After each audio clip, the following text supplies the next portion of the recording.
biggest field hospital in Haiti. This field hospital has been here the longest, as far as we know. It has had 426 staff from 15 countries, has more patients than anybody else, and reportedly is the best field hospital in Haiti at the moment. We hope it continues to be so. And what kind of patients are you seeing right now?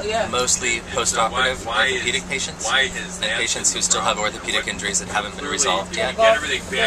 People who are injured and homeless, mostly, because their homes fell on their legs. IMF, global financial institutions. And what is it about the University of Chicago that makes us the appropriate people to be there? The ability to make an effort to provide advanced medicine in the setting of a disaster.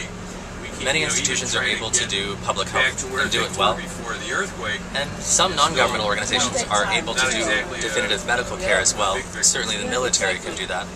But in terms of university-based action in crises, Chicago has the ability to leverage great resources against these problems. We hope to continue to see that happen.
Now I'm the current chief flight nurse at the University of Chicago, and I teach a lot of safety classes on how to do things safely around the helicopter, how to what to do and what not to do around them. And our fine volunteers here are we have a wonderful helicopter team. We already landed one this morning and took 2 patients off, and now we've got one coming in full of supplies.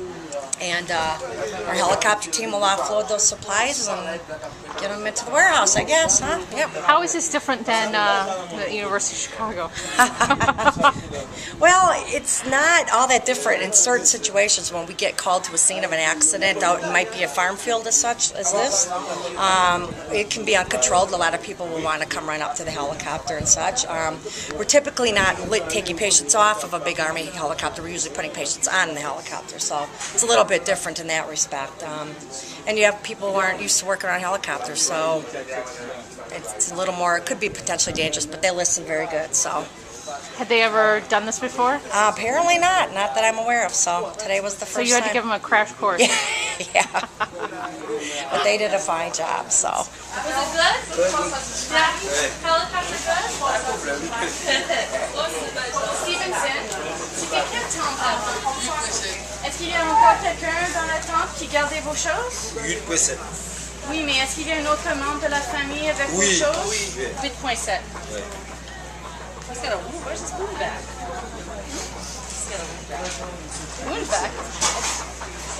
Right femoral aspects. Maybe they did. 8.7. On va vous envoyer au même endroit, j'espère. What day was it removed? The wound vac? Yeah, the 21st. Oh no, the X-Fix. This is your second trip, correct? This is my second trip. The first trip was a little bit emotional, but I'm getting the hang of it. Yes. How long did you were raised in Haiti? I left Haiti when I was 14 years old, and I went to the United States, went to high school, college, and postgraduate. You have to make do. Whatever you have to work with it. Mm-hmm. That's the most. Can you give me an example? Like doing IVs. It's so dusty here. Everything is dusty. Mm-hmm. So you just have to shake it, blow the dust off, and keep on going. The IVs. IVs, when we're doing IVs, even when we're doing dressing, and we have some sick children, we don't have pulse, what we call pulse oximeter to monitor their oxygenation. It's very, we don't have enough of those to take care of them. We cannot even monitor their heart rate. So it's a big difference. And what's the biggest challenge of working here? Biggest challenge is not afraid, but you worry that there will be another earthquake. You think about that? I do think about that, and then if we're very safe in here. It appears to be safe, but the people are very afraid that if there's another earthquake here, what's going to happen? Are you concerned that the rainy season is coming up and yes, and these people don't have hurricane? They don't have home to stay. You don't know, because I've never been in a hurricane lately. When I was younger, I did. I could see where pieces of woods, a lot of stuff flying in the air. So you don't know what's going to happen to these people. Will they be able to stand under their tent? She's gonna sit down, but don't put weight on her right foot. No weight. Help. She's fine. She's fine.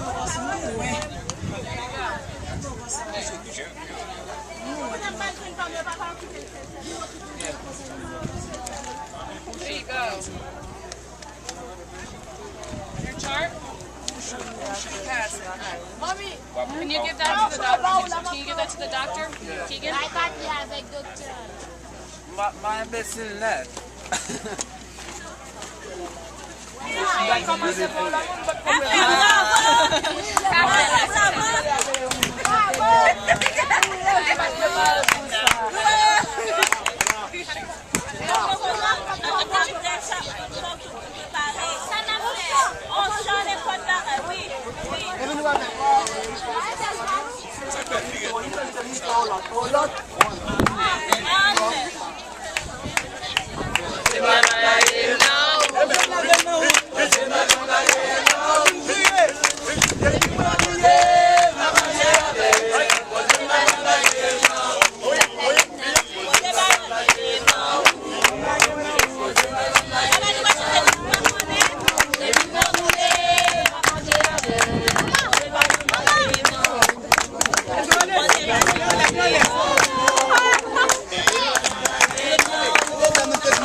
I had this same patient at home with an amputated arm and an amputated leg. At this point in the stage, they would be depressed and on Prozac and Ativan and taking something and seeing a psychiatrist.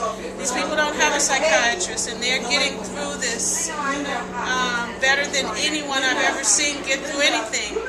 They're not crying in their tent, and they're not moaning, why me, why me.